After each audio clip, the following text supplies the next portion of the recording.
First contact and rising tensions. The vast expanse of space had always called to humanity, its endless frontier beckoning explorers and dreamers alike. But on that fateful day in 2157, as the first human interstellar expedition neared the outskirts of Proxima Centauri, no one could have predicted the monumental shift about to occur in humanity's place in the cosmos. Captain Elena Rodriguez stood on the bridge of the Ice Odyssey, Earth's most advanced starship, gazing out at the alien star system before them. Her dark eyes, flecked with determination, scanned the readings flooding the holographic displays surrounding her command chair. "Dr. Chen," she called out to her chief science officer, "are you seeing this?" Dr. Lian Chen, a brilliant astrophysicist with a perpetually furrowed brow, nodded emphatically. "It's unprecedented, Captain. The energy readings from that second planet, they're off the charts. It has to be artificial in origin." Elena's pulse quickened. This was it, the moment humanity had been waiting for since they first looked up at the stars. "Helm, take us in closer. Tactical, keep our defenses primed, just in case. Communications, broadcast our first contact protocols on all frequencies." As the Odyssey approached the mysterious planet, its true nature became clear. It wasn't a natural formation at all, but a colossal space station easily dwarfing anything humanity had ever constructed. Its surface gleamed with an otherworldly iridescence, and massive energy conduits pulsed with power. Suddenly, the ship's communications array crackled to life. A melodious, almost musical voice filled the bridge, speaking in perfect English. "Greetings, travelers from Earth. We are the Zinthar, and we welcome you to our outpost in this system." A collective gasp went up from the crew.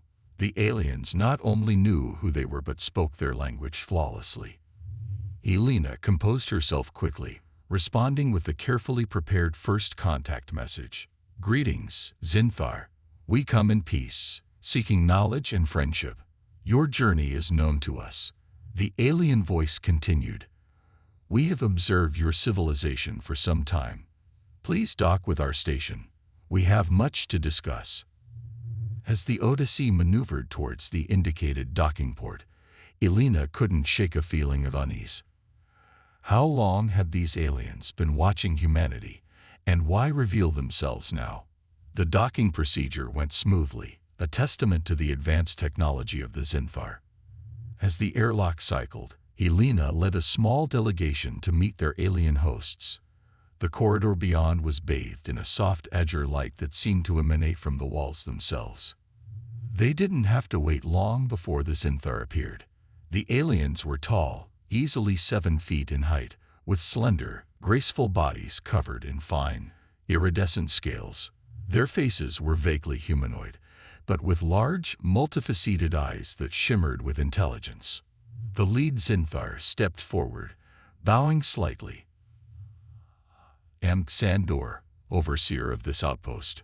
Welcome to Zinthar Space, Captain Rodriguez." Helena returned the gesture, marveling at how the alien knew her name and rank. "Thank you, Overseer Sandor. We're honored to make your acquaintance. I must admit, we're curious about how you've come to know so much about us." Sandor's expression was unreadable, but there was a note of amusement in his voice. "Your species has been of great interest to us for some time. Your rapid technological advancement, your resilience in the face of adversity, it's quite remarkable. We've been monitoring your progress since your first radio transmissions reached our sensors." Dr. Chen couldn't contain his excitement. "You've been studying us all this time. The scientific exchange possibilities are staggering." "Indeed," Sandor replied. "We have much to share with you. But first, please join us in the Grand Chamber. The Galactic Council is eager to make your official acquaintance." As they followed the Zinthar deeper into the station, Elena's mind raced. Galactic Council.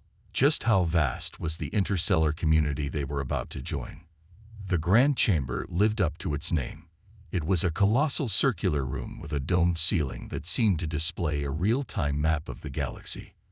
Holographic figures flickered around a central platform, representatives of countless alien species, all turning their attention to the human delegation as they entered. Xandor addressed the assembly. Esteemed members of the Galactic Council, I present to you the representatives of humanity, a species that has just achieved interstellar travel. A cacophony of alien voices filled the chamber, some expressing welcome, others skepticism, and a few even voicing concern. One voice rose above the rest, belonging to a being that seemed to be composed entirely of shimmering energy. Xandor, are you certain this is wise? The humans are barely out of their cradle. Their history is fraught with conflict and destruction. Are they truly ready for the responsibilities of a spacefaring civilization? Yelena stepped forward, her voice clear and unwavering. With all due respect, we may be young as a spacefaring species, but we have faced countless challenges and overcome them all. Our history has its dark chapters, yes, but it has also forged us into a resilient, adaptable, and innovative people. We come here not just to learn, but to contribute, to be part of something greater than ourselves. Her words seemed to resonate with many of the alien representatives. Xandor nodded approvingly. Well said, Captain Rodriguez. It is precisely this spirit that has intrigued us about humanity. Over the next several hours, Yelena and her team engaged in discussions with various members of the Galactic Council. They learned of the vast network of civilizations spanning the galaxy, of incredible technologies beyond their wildest dreams, and of the complex political landscape they were now a part of. As the human delegation prepared to return to the Odyssey, Xandor approached Yelena privately. Captain, I must confess something to you. While many on the Council are excited about humanity's emergence, there are those who fear your potential. Your species adapts and innovates at a rate unlike anything we've seen before. Some worry that if given access to advanced galactic technology, humans might become unpredictable. Yelena considered this carefully. I understand their concerns, Overseer, but I assure you, our greatest desire is to peacefully coexist and contribute to this galactic community. We've learned from our past mistakes and are committed to a better future. Xandor's multifaceted eyes seemed to peer into her very soul. I believe you, Captain, and I will advocate for humanity's full inclusion in galactic affairs. But be warned, not all species will be as welcoming. Proceed with caution as you take your first steps into this larger universe. As the Odyssey broke away from the Zinthar station, its crew bursting with excitement over all they had learned, Yelena couldn't shake a feeling of both anticipation and trepidation. Humanity had dreamed of this moment for centuries, but the reality was far more complex than anyone could have imagined. In the months that followed, Earth underwent a transformation unlike anything in its history. The exchange of knowledge and technology with alien civilizations catapulted human society forward by centuries, if not millennia. But as humanity rapidly assimilated and improved upon alien technologies, tensions began to rise. Dr. Samantha Foster stood in her lab at the newly established Galactic Sciences Institute in Geneva, marveling at the holographic display before her. It showed the intricate workings of a Zinthar quantum reactor, a power source capable of meeting Earth's energy needs 1,000 times over. It's incredible, she muttered to herself, making notes on her datapad. If we can successfully reverse engineer this technology, we could have a working prototype within months, not years. It chimed from her communication device, interrupted her thoughts. It was a priority message from Admiral James Harper, the head of Earth's recently formed Space Defense Force. Dr. Foster, I need you at Lunar Base Alpha immediately. There's been an incident. Samantha's brow furrowed. What kind of incident, Admiral? The kind we need to discuss in person. His shuttle will pick you up in an hour. Harper out. As Samantha hastily prepared for her unexpected trip to the moon, she couldn't shake a feeling of unease. Relations with the galactic community had been growing increasingly strained over the past year. Humanity's rapid assimilation and improvement of alien technologies had made many species nervous. The shuttle ride to Lunar Base Alpha was tense and quiet. As they approached the massive dome of the base, Samantha could see unusual activity. Ships from Earth's fledgling defense fleet in high orbit, their weapons visibly powered. Admiral Harper met her as soon as she disembarked, his face grim, the lines around his eyes deeper than usual. "Doctor, thank you for coming so quickly. Follow me." He led her to a secure briefing room deep within the base. Inside, a group of Earth's top military and scientific leaders were gathered around a holographic display, showing a sector of space near Jupiter. 18 hours ago, Harper began without preamble. One of our deep space research vessels, the ESS Galileo, was attacked and destroyed in the Jupiter sector. We lost all hands. Samantha gasped. Attacked? By whom? The woman Samantha recognized as the director of Earth Intelligence stepped forward. "We're not certain, but our analysis suggests Xinthar weapon signatures." "That's impossible," Samantha protested. "The Xinthar have been our allies, our teachers. Why would they attack us?" Harper's voice was hard. "That's what we need to find out. But this isn't the first troubling incident. Over the past months, we've detected numerous attempts to hack our networks, to sabotage our technological development. We kept it quiet to avoid panic, but now we can no longer ignore the possibility that some factions within the galactic community see us as a threat." The intelligence director finished. Samantha's mind raced. "Have we contacted the Galactic Council? Surely they wouldn't condone such actions."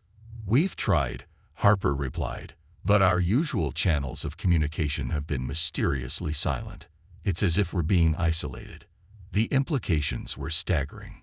Humanity, so recently welcomed to the galactic stage, now faced the possibility of standing alone against vastly superior forces. "What do you need from me?" Samantha asked, her scientific curiosity giving way to a sense of duty. Harper's eyes met hers. "Your work on the quantum reactor and other Xinthar technologies is now our top priority. If we're going to defend ourselves, we need every advantage we can get." As Samantha left the briefing room, her mind whirling with the enormity of the task ahead, she couldn't help but remember Sandor's warning to Captain Rodriguez all those months ago. Humanity had taken its first steps into a larger universe, but it seemed those steps had led them to the brink of an interstellar conflict they might not be ready for. Little did they know, their arrival on the galactic stage was about to set in motion a chain of events that would reshape the very fabric of interstellar society. Humanity's journey among the stars had only just begun, and the true test of their species was yet to come: the Galactic Council's debate. In the vast, shimmering expanse of the Galactic Council's grand chamber, representatives from 1,000 worlds gathered for what promised to be one of the most contentious debates in recent memory. The subject, humanity. Sandor, the Xinthar overseer who had first welcomed humans to the galactic stage, stood before the assembly. His iridescent scales glimmered under the chamber's ethereal light as he addressed his peers. "Esteemed colleagues," he began, his melodious voice carrying across the chamber, "we stand at a crossroads. The emergence of humanity onto the galactic scene has brought both unprecedented opportunities and unforeseen challenges. We must decide how to proceed." A cacophony of voices erupted, each alien species expressing their views on the human question. Some spoke of the remarkable speed at which humans had adapted and improved upon shared technologies. Others voiced concerns about humanity's turbulent history and potential for aggression. Amidst the debate, a towering figure rose. It was Zarkax, the supreme arbiter of the Galactic Council. His crystalline form pulsed with internal light as he called for order. "We have heard much about the humans' potential for both greatness and destruction," Zarkax intoned, "but we must remember our own history. Were we not all, at one point, young races full of potential and peril? The question before us is not whether humanity is perfect, but whether they deserve the chance to grow and contribute to our galactic community." A hush fell over the chamber as the assembled representatives considered the arbiter's words. It was in this moment of contemplation that an unexpected voice rang out. "If I may address the council," came a familiar human voice. All eyes turned to see Captain Elena Rodriguez, who had been invited to observe the proceedings, step forward. Zarkax nodded, granting her permission to speak. Elena took a deep breath, knowing the fate of her species might hinge on her words. "Honored members of the Galactic Council," she began, her voice steady and clear. "I stand before you not to deny our flaws or to make grand promises, but to offer a perspective you may not have considered. Yes, humanity has a history marred by conflict. Yes, we adapt and innovate at a pace that may seem unsettling. But have you considered that these very traits might be what the galaxy needs?" A murmur rippled through the chamber as Elena continued. "In the short time we've been part of this community, we've already made breakthroughs in quantum technology, terraforming techniques, and faster-than-light travel. We don't seek to dominate or control, but to contribute and collaborate. Our adaptability, our drive to overcome challenges, these are gifts we offer to the galaxy." As Elena spoke, holographic displays flickered to life around her, showcasing human achievements and innovations. The assembled aliens watched in fascination as they saw humans working alongside other species, pushing the boundaries of science and exploration.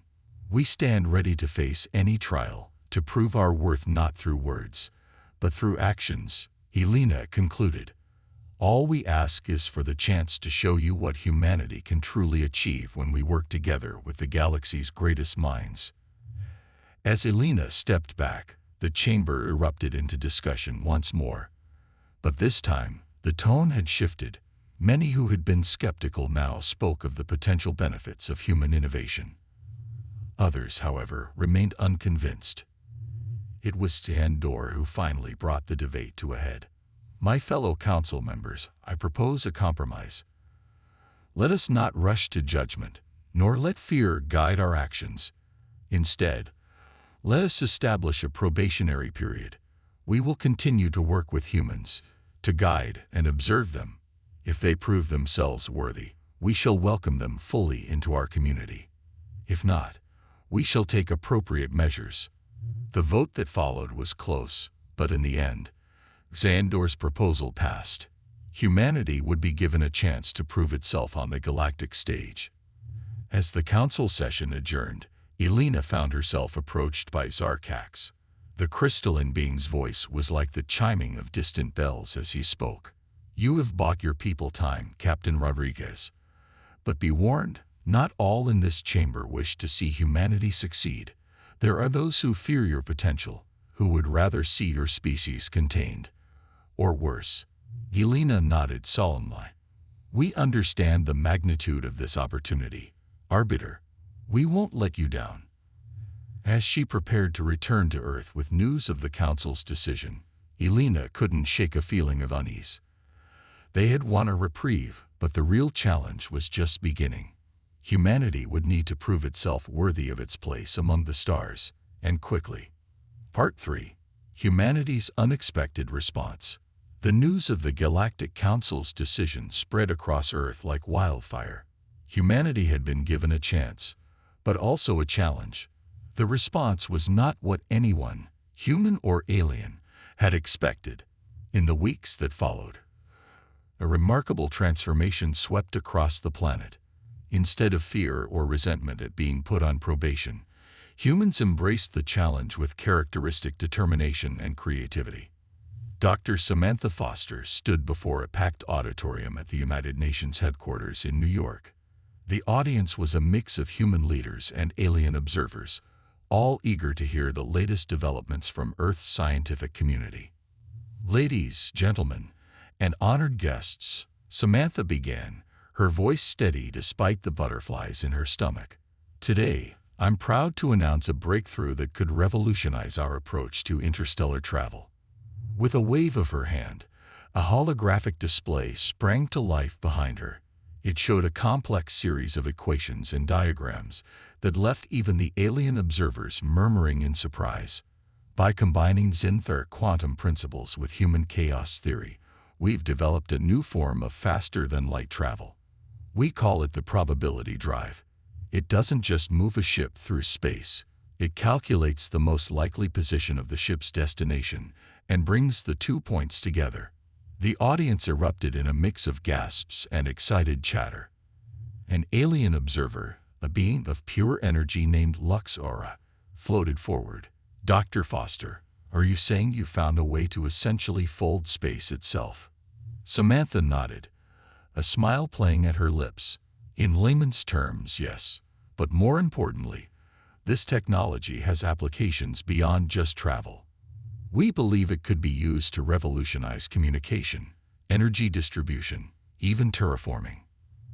As Samantha continued her presentation, detailing the potential applications and inviting collaboration from alien scientists, the mood in the room shifted palpably. The alien observers who had arrived skeptical now leaned forward in their seats, clearly intrigued by the possibilities. But it wasn't just in the realm of science that humanity was making strides. All across the globe, people were coming together in unprecedented ways, driven by a shared purpose: to prove humanity's worth to the galaxy. In the Amazon rainforest, a team of human botanists worked alongside fungoid aliens from the planet Mycos to develop new techniques for rapid reforestation. Their methods, combining Earth's diverse plant life with alien spore technology, promised to revolutionize ecosystem restoration across the galaxy. On the Moon, human architects collaborated with silicon-based life forms to design and construct habitats that could withstand the harshest environments in the universe. These modular, self-repairing structures could potentially allow life to flourish on worlds once thought uninhabitable. Even in the arts, humanity was making its mark. A virtual reality performance, combining human music and dance with alien sensory experiences, became a sensation across the galaxy. It told the story of Earth's history and hopes for the future in a way that transcended language and physiology, touching hearts and minds of beings from 1,000 worlds. But perhaps the most surprising development came from an unexpected quarter. In a small lab in Nairobi, a team led by Dr. Mr. Okafor had been working tirelessly on a project that could change everything. As Samantha concluded her presentation in New York, her device chimed urgently. It was a message from Mr. With shaking hands, Samantha opened the video feed. Amara's face appeared, her eyes wide with excitement. "Sam, we did it. It works." "What works?" Samantha asked, her heart racing. "The universal translator," Amara replied, her voice filled with awe. "Not just for language, Sam. For thought, for emotion. We found a way to bridge the gap between any two sapient minds, regardless of biology or origin." As Amara explained the details, Samantha's mind reeled with the implications. This wasn't just a technological achievement. It was a key to true understanding between species. It could revolutionize diplomacy, cultural exchange, even conflict resolution across the galaxy. As news of these developments spread, the mood on Earth and throughout the galaxy began to shift. Humanity, it seemed, was not content to simply adapt to the galactic community. They were actively working to improve it, to solve problems that had puzzled other species for millennia. But not everyone was pleased with humanity's rapid progress. In the shadows of the galactic political landscape, whispers of concern turned to murmurs of fear. Some saw humanity not as a potential ally, but as a threat to the established order. As Earth celebrated its achievements and looked to a bright future among the stars, dark forces were gathering. The true test of humanity's place in the galaxy was about to begin, and the stakes were higher than anyone could have imagined. The alien invasion begins. As humanity continued to make unprecedented strides in technology and interspecies cooperation, tensions within the Galactic Council reached a boiling point. A faction of alien races, led by the enigmatic Void Collective, saw humanity's rapid advancement as an existential threat to their own power and influence. On a fateful day that would forever be etched in human history, the attack came without warning. Massive warships, unlike anything Earth had ever encountered, materialized in the skies above major cities across the globe. Their hulls were dark and otherworldly, seeming to absorb light rather than reflect it. Admiral James Harper stood in the command center of Earth's orbital defense station, his face grim as he watched the alien armada approach. "This is Admiral Harper to all Earth Defense Forces," he announced, his voice steady despite the dire situation. "This is not a drill. We are under attack. Engage all hostile forces and protect civilian populations at all costs." As the first waves of alien fighters descended upon Earth's cities, humanity's newly developed technologies were put to the ultimate test.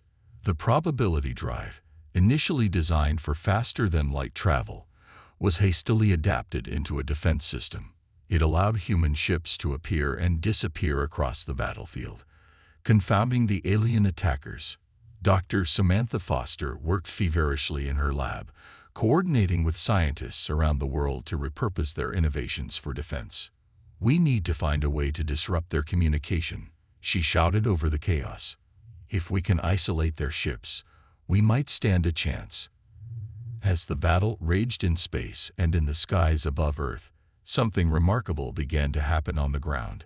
Humans from all walks of life, armed with nothing more than courage and ingenuity, began to fight back against the invaders in ways the aliens never expected. In New York, a group of street artists used their knowledge of urban landscapes to set up holographic decoys, confusing alien ground forces and leading them into ambushes. In Tokyo, hackers managed to infiltrate and temporarily disable several alien dropships using repurposed Zinthar technology. But the tide truly began to turn when Dr. Amara Okafor made a critical breakthrough with the Universal Translator. "It's not just for communication," she realized in a moment of inspiration. "We can use it to tap into their neural networks." Within hours, human forces began to anticipate alien strategies, countering them before they could be implemented. The invaders, who had expected an easy victory, found themselves facing an opponent that seemed to adapt and evolve with every passing moment. As the battle entered its third day, Earth's defenses were battered but unbroken. The alien armada, for all its advanced technology, found itself unable to gain a decisive advantage. And in the depths of space, unbeknownst to the embattled forces on Earth, events were unfolding that would change the course of the war. Part 5. Triumph of the Human Spirit. Sandor, the Zinthar overseer who had first welcomed humanity to the galactic community, had not been idle during the invasion. Gathering a coalition of alien races who saw the attack on Earth as a violation of Galactic Council law, he led a fleet to aid the beleaguered planet. As Sandor's forces engaged the rear of the Void Collective's armada, a message was broadcast across all frequencies, in all languages, thanks to the Universal Translator. "People of Earth," Sandor's melodious voice rang out, "you do not stand alone. Your courage, your innovation, your indomitable spirit in the face of overwhelming odds has proven to us all that you are not just worthy of a place in the galactic community. You are essential to it." The arrival of allied alien forces turned the tide of the battle. Caught between Earth's ingenious defenses and Xandor's fleet, the Void Collective's invasion force began to crumble. In a desperate last stand, the Void Collective unleashed a weapon of terrifying power, a device capable of unraveling the very fabric of space-time. As the weapon powered up, threatening to tear a hole in reality itself, humanity faced its greatest challenge yet. It was in this moment of crisis that the true power of human creativity and cooperation shone brightest. Dr. Samantha Foster, working with a team of human and alien scientists, repurposed the probability drive in a way no one had thought possible. "We can't stop the weapon," Samantha explained to a joint human-alien command, "but we can redirect its energy. If we create a probability field around Earth, we can shunt the destructive force into parallel realities where this battle never took place." The plan was dangerous, untested, and relied on scientific principles that pushed the boundaries of known physics. But with no other options, Earth's leaders gave the go-ahead. As the Void Collective's weapon fired, Samantha and her team activated their makeshift defense. For a heart-stopping moment, it seemed as if the world itself held its breath. Then, in a blinding flash of light and a silent ripple of distorted space, the destructive energy vanished. The gambit had worked. Earth was saved, and the Void Collective's forces, their ultimate weapon neutralized, surrendered. In the aftermath of the battle, as the people of Earth emerged from shelters to see their world battered but unbroken, a new era dawned. Humanity had not just survived its trial by fire. It had emerged stronger, more united, and with a newfound respect from the galactic community. In a special session of the Galactic Council, Earth was not just granted full membership, it was hailed as a savior of the galaxy. The innovations born of human ingenuity and determination had not just defended a single world, but had opened up new possibilities for all spacefaring civilizations. Captain Elena Rodriguez, standing once again in the grand chamber where Earth's probationary period had been decided, addressed the assembled representatives of 1,000 worlds. "We came to you as students," she said, her voice carrying the weight of Earth's trials and triumphs. "Eager to learn and to find our place among the stars. We never imagined that we would also become teachers, defenders, and innovators on a galactic scale. But that is the nature of humanity, to always strive, to always reach for what seems impossible."